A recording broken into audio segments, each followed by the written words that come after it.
Hey, I just bumped the dock here at the shipper and wanted to point something out to you guys. You can't always go by what the lines on the ground are, and if you do, you're not going to line up where you should be, so you could be delaying yourself from getting loaded, because sometimes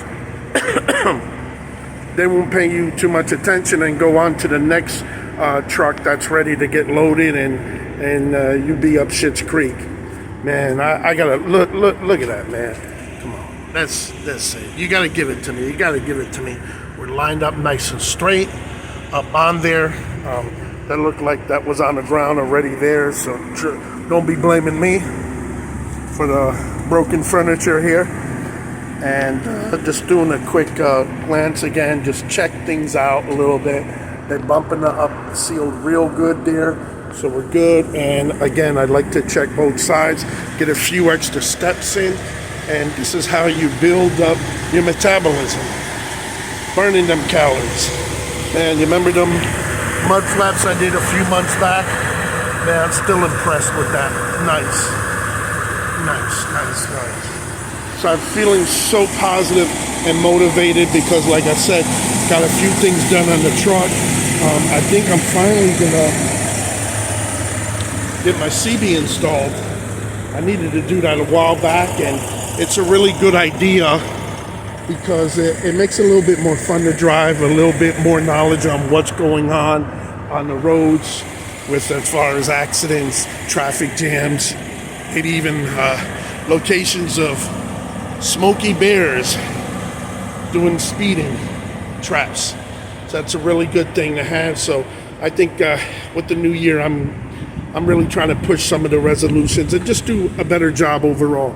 Stay a little bit more positive and upbeat. I bought new lights here and I haven't installed them yet, so I got 2 of them. I'm gonna do that. I'm gonna put that on my little bucket list, get that done. I know pretty soon we're gonna be due for some tires again. Keeping a lookout on them. You know, these are good. Let's see how this side lined up. Did you guys have doubts? Huh? Really? We're good here. I'm pretty sure we're good. You know, but these doors, these lines, I mean, on the ground, they're not good. So you got to learn. You got to go out and look. You can't be shy about walking. Sometimes you're not right, and just double check. And what I like to do again, I burn those extra calories and I move those tandems back. See, these tandems here, just to compare, they're right here, and look where mine are in the back. And for lazy drivers, that's fine for them. For me, I don't want the shipper to have any problems loading me, or even the receiver. So what I do is I move them all the time. You see this gap here? Okay, what happens is, just envision this. The forklift is gonna cross from the shipper dock into your trailer, and with the tires right there, this acts like a seesaw, you know? So it's automatically gonna dip down. You're in the truck, and that's where you're gonna get all that rocking, because that heavy forklift with the freight is gonna come in, lift the front of the trailer up, the back of the trailer down, and you're getting bounced around like a Boston jumping bean. And you're wondering why? It's because of that, you know? Now, what you could do for yourself, in addition to moving those tandems to the back, okay, and not like this, wrong, and here you do the check, okay, is drop your landing gear, okay? When you drop your landing gear, you're supporting the front of the trailer instead of off of your springs and shocks and chassis of your truck, taking all that wear and tear of up and down and jerking. You lower these landing gear here and stay connected to the truck. That's what confuses some guys. They figure, well, if I got to drop the landing gear, I might as well drop the trailer. But then you got to reconnect and everything. So if their policy doesn't need you to disconnect, drop that landing gear, you know, and make it more and more stable. You know, so if you want to catch a little rest, You can get a little snooze, peaceful, and not rock and shock back there bouncing around. You're on the bottom bed and you wake up on the top bed with all that rocking it just shoot you up, like one of those X-missiles from Elon Musk. That's where we are here. Man, this is one of those Mexican trucks here because we're in Laredo here. You can tell right away, man. Man, they run the shit out of them. Look at that, man. It's spewing all kinds of oil. You can tell oil and stuff coming out of that engine, man. Old metal trailer. That looks like a 70s, 80s trailer, maybe. Wow, crazy. So these people, they don't want to invest, or when they invest is when they first bought the truck. That's their invest, Everything else is waste of money, They could do without fuel, oil, and food. That's it, so. Oh, man. So, we're here in Laredo. If I didn't mention, the next trip is going to Stockton, California. So we got about an 1,800-mile ride, and that's going to be fun. Today is Wednesday, so I could be there for Friday. And I think we're going to take a slow ride because we got some snow coming, believe it or not, into the Texas area. I'm going to try the back way and drive without going all the way to San Antonio first. I think I'm going to pass Eagle Pass. I've been through that way before. I actually had a funny story what happened to me one of the last times I went through there.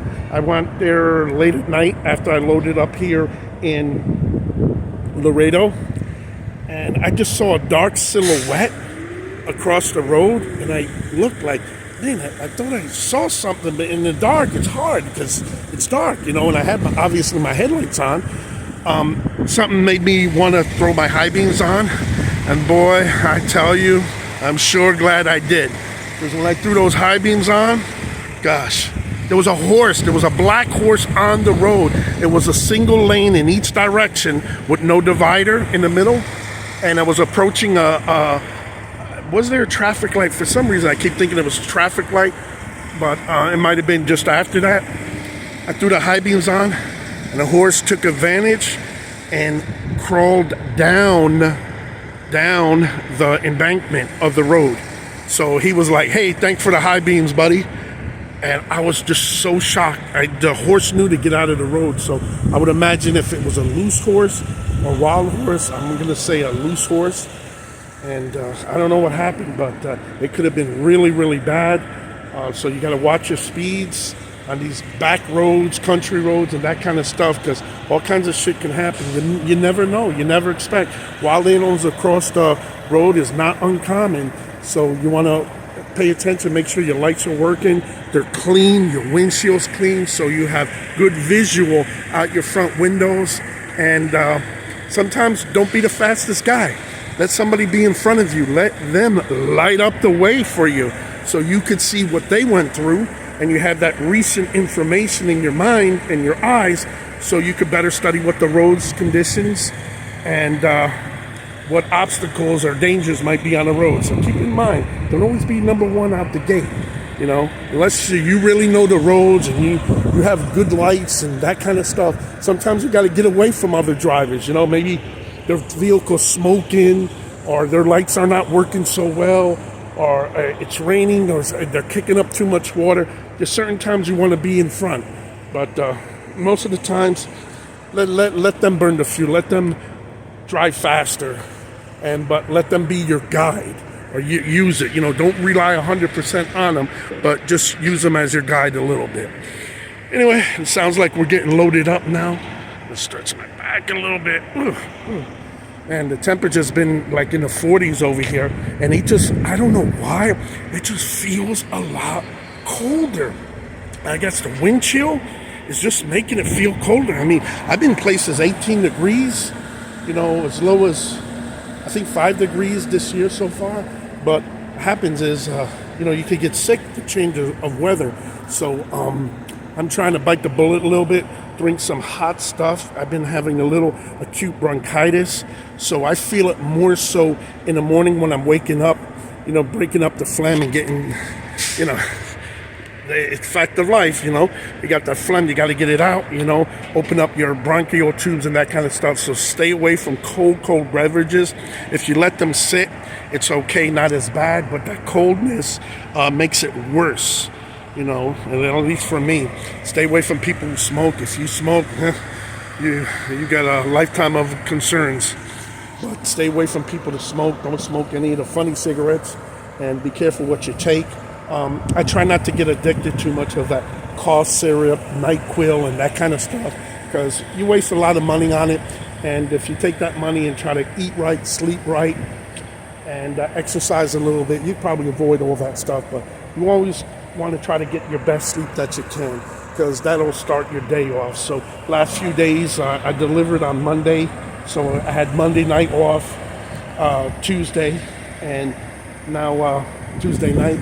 So I just got this loaded a couple hours ago, so we're okay. And I'm going to have plenty of time, because I guess we're going to use the excuse of the weather to slow roll us out to California. I would have loved to have been there for Friday, and I could still do that, but deliver Monday, Anyway, I'm going to call the broker and let them know to set up the appointment for Monday morning, just so they don't expect it over the weekend, just in case we have some issue. Here comes the yard dog, so let me go ahead and get in my truck, because they're going to be all suspicious. What the fuck's he doing, when you get too close to that border, man, they think everybody is after them, All right, I'll see you guys later, and I hope you guys enjoy this, and please hit the like and subscribe. Leave some comments, because I do review them, and I want to make some good content, different content, spontaneous content. I don't want to be all played out, and let me know. All right, guys, be safe, keep it between the lines, and as always, have a DOT-free day. God bless you.